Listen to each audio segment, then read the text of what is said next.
महाराज दशरथ ने एक सुंदर हिरन देखा और सुंदर हिरन देखा तो वह हिरन के ऊपर तक तक के तीर चलाए, लेकिन वो हिरन मरा नहीं।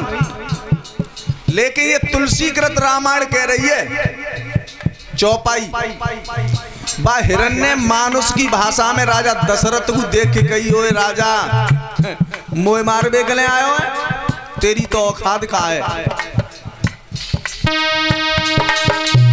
जिन राजा के सुत नहीं होई, उन्नति मेरो मरण न होई।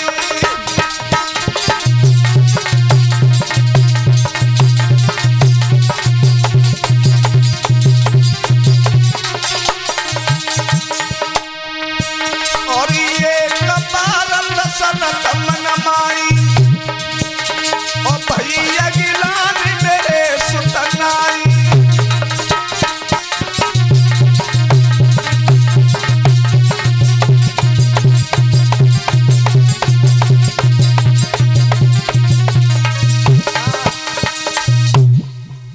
हिरन ने जवाब दिया, जो निर्वंशी होता है जाके पुत्र पैदा नहीं होता तो निर्वंशी के हाथों से मेरी मौत नहीं होगी। आहा, महाराज दशरथ बैठ के बहुत रोए। तब से मुझसे प्रजा निर्वंशी कहती थी, लेकिन आज मुझसे पशु पक्षी भी निर्वंशी कह रहे हैं। ध्यान रखना, दर्द बहुत होता है।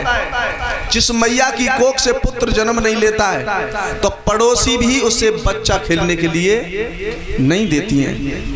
और जो निर्वंशी होता है कि अगर गैल में तुम जा रहे हो और आगे पच जाए तो तुम खुद कहोगे कि आप तो नठिया सामने पड़े हो, तो उसके दिल पे क्या बीती होगी।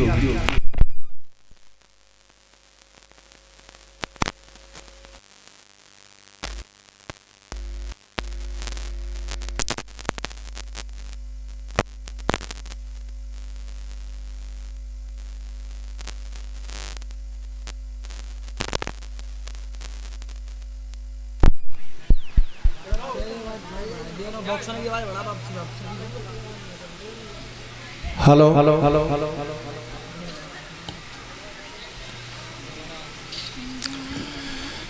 महाराज दशरथ ने विचार किया कि अब तो मुझसे पशु पक्षी भी निर्वंशी कह रहे हैं, इससे अच्छा तो मर जाना चाहिए।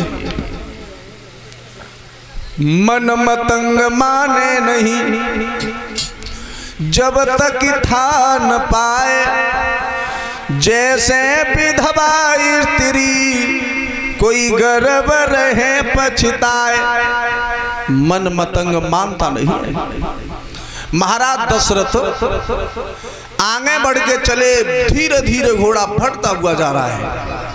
वहां पे एक सरोवर था, जो विभंडक ऋषि के पुत्र थे श्रृंगी ऋषि। कुछ दूरी पर आश्रम था, भजन करते थे। और उसी सरोवर पे स्वर्ग से अप्सराएं स्नान करने के लिए आती थी।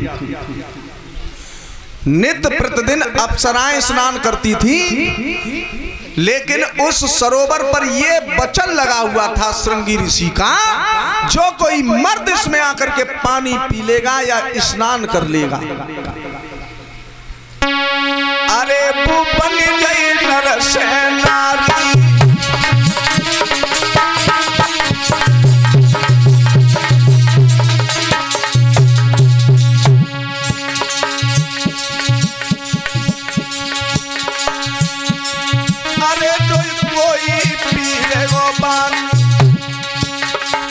मेरी शक्ति होगी बानी, और राजा नहाई तो बन जाए वो रानी।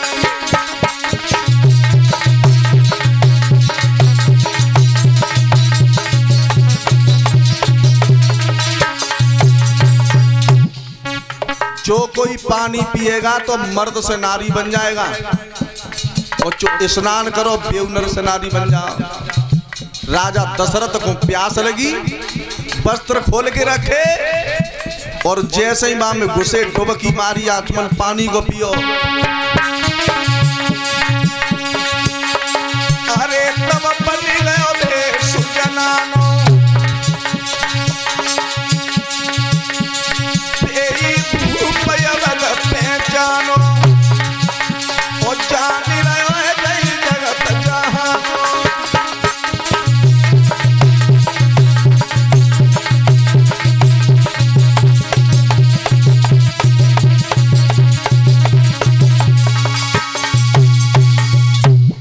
जैसे ही महाराज सरोवर में डुबकी लगा के पानी पियो, ओ भैया सुंदर कमर तक केस, नारी को भेष, आहा इतनी सुंदर, दोनों भौएं मानो कमान की तरह, नैना मृग की तरह, दोनों कपोल बहुत सुंदर जब चलते हैं। पतरी कमर, पतरी पहिया, ऐसे मालूम पड़ता था कि मानो कोई कामनी स्वर्ग से उतारी हो। आहा जब उस सरोवर से आगे बढ़े हैं, श्रृंगी ऋषि को मालूम नहीं कि हुआ क्या है। उधर अंग देश के जो महाराज रोमपाद थे, वो घोड़ा पे सवार होकर के शिकार खेलने के लिए आए। और जब शिकार खेलने के लिए आए तो राजा दशरथ बस सरोवर के चक्कर मार रहे हैं। याददाश्त तो वही है, लेकिन शरीर जो अंग थे वो नारी बन गए। राजा दशरथ ने कही कि अगर काऊ तरीका से लौट के मैं अयोध्या के लेंगो तो चक्कर पर जाओ,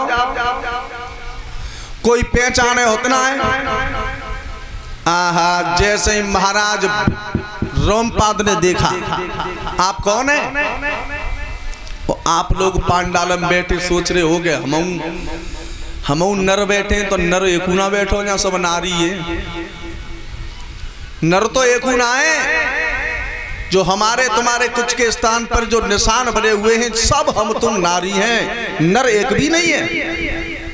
नर तो केवल दो ही हुए हैं, उत्सर्वा घोड़ा और कुंती पुत्र अर्जुन।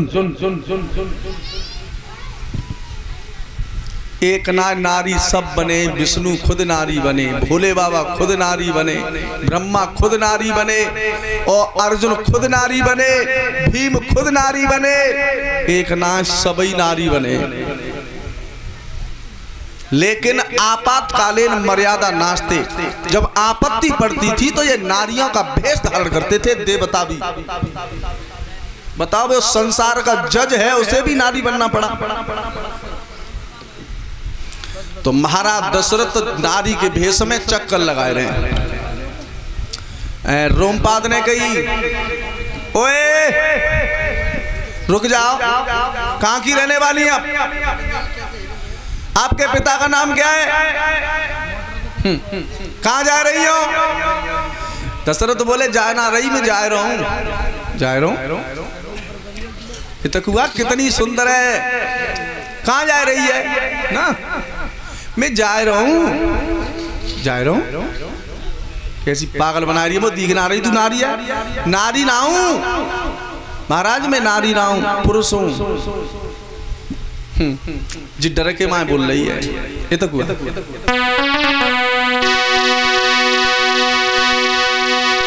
भादो जैसी घटा, रूप तेरा छटा लगे प्यारी, संग में जाऊं लिवाई रे, तू बनी रही प्राण प्यारी।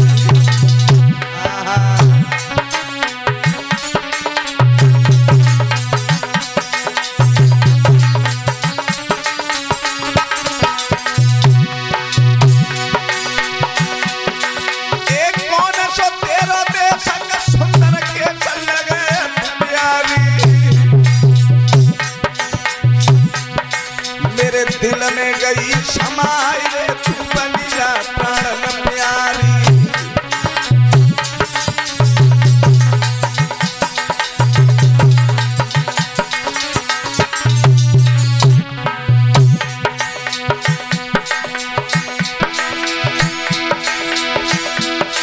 ए ओठ रसीले नैन कटीले, सुंदर रही छवि अति छाई।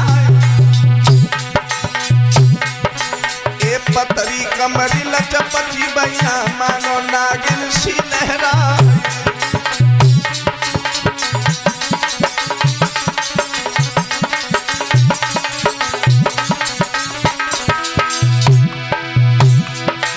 ए उमर को लचका, कमर को लचका लचका लगत बदन दिव्याई।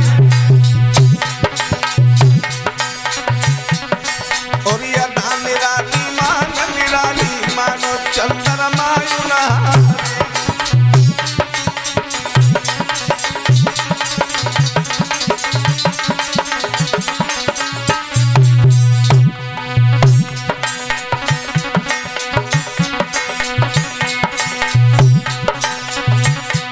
मेरी देवी री, मेरी देवी री, चलो तो बामर संग में डालेंगे, कोई अपनो बना ले भरतारो मेरी देवी।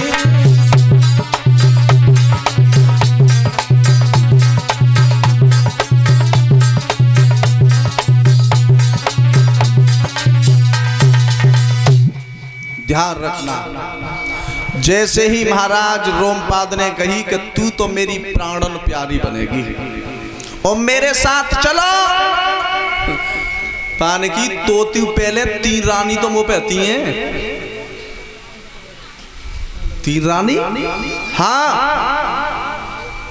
अब राजा के मस्तक में झटका लगो कि अगर काउ तरीका तो मैंने बताई दियो जी जबरन ले गो तो रट्टो बच जाओ। महाराज 3 हती में तो तुम कहां गए हो कि जिन मालूम में जंगल में इतनी आई हूं। अच्छा, तो चलो मेरे संग। आज महाराज दशरथ को और रोमपाद अपने घर पे ले गए हैं। यहां तक रामायण में प्रमाण आया है कि 1 साल तक महाराज दशरथ नारी बन के रोमपाद के यहां रहे। एक लड़की पैदा हुई जिसका नाम शांता रखा गया। अब सुमंत मंत्री घूमते हुए जा रहे हैं कि महाराज दशरथ को कौन ले गया है। तो श्रृंगी ऋषि तपस्या में बैठे हैं। तो जवाब दिया, बाबा जी महाराज दशरथ तो ना आए कि हमें मालूम बनाए कि दशरथ आए या नहीं आए। तो उन्होंने अपनी योग माया से देखा तो बताया कि महाराज दशरथ जब सरोवर में मोदी के नहाए और महाराज अंग देश के रोमपाद की प्राणन प्यारी बन के चले गए। आहा, तो सुमंत मंत्री जब गए हैं, गुरु वशिष्ठ गए हैं और जाकर के जब पहुंचे ही अंग देश में तो जवाब दिया कि वो कहाँ हैं, हमारे शिष्य बुलाओ। तो शिष्य भीतर आए, सो लम्बो घूमट मार के आए। जैसे ही गुरु जी देखे तो जाते ही जात चरण में गिर गए। गुरुजी ने माथे पे बेंदी देखी, हाथन में चुड़ियां देखी। आहा, गुरुजी ने कही लला, हाँ गुरुदेव ये क्या दशा है? जाई दशा मत पूछो, बस जंगल में सही सलामत घूमे रहो, बस तालाब में जैसे ही घुसाऊं सोई ना मालूम पड़ी। तो राजा दशरथ से वशिष्ठ बोले,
ये गोरे गोरे हाथों पे मेहंदी, ये माथे पे बेंदी, किसके नाम की मेहंदी है ये?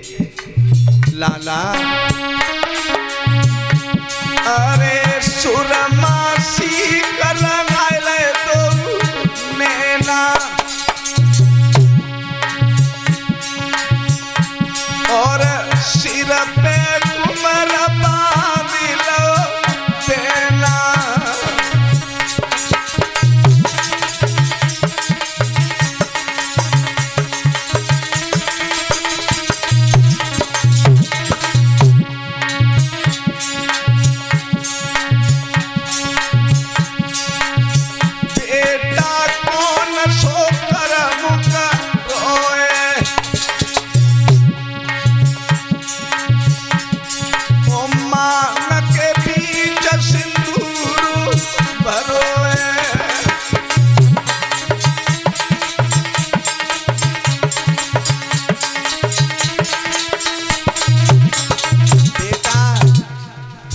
मांग भरी हुई, मेरी समझ में नहीं आया। चेलान की गुरुजी हौले कहो एक छोरी हुआ मुँह पे, हौले कहो चेला पेला मत कहो एक छोरी बोल रही है पल्ला।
जागी तीनों रानी रह गई गर्भांज, अरे कोई गर्भ बलम के रह गयो।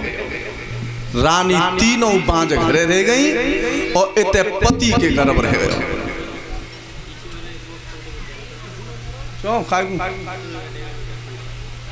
पीछे के आवाज ना यार, पीछे तो पीछे सड़क बाय तो थोड़े बॉक्स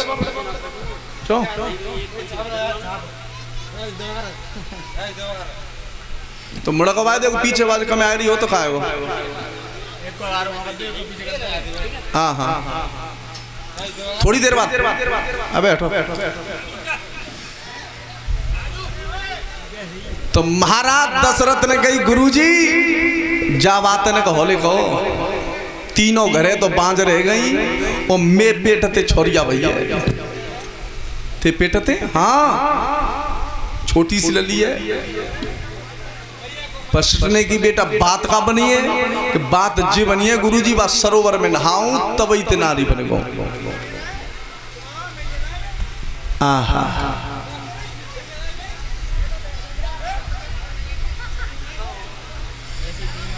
महाराज दशरथ ने आज गुरु वशिष्ठ अपने शिष्य को लेके चले हैं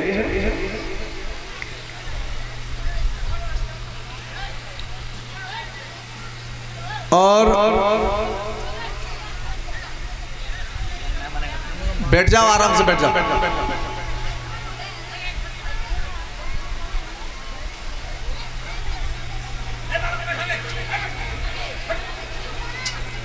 बैठ जाओ, सब बैठ जाते।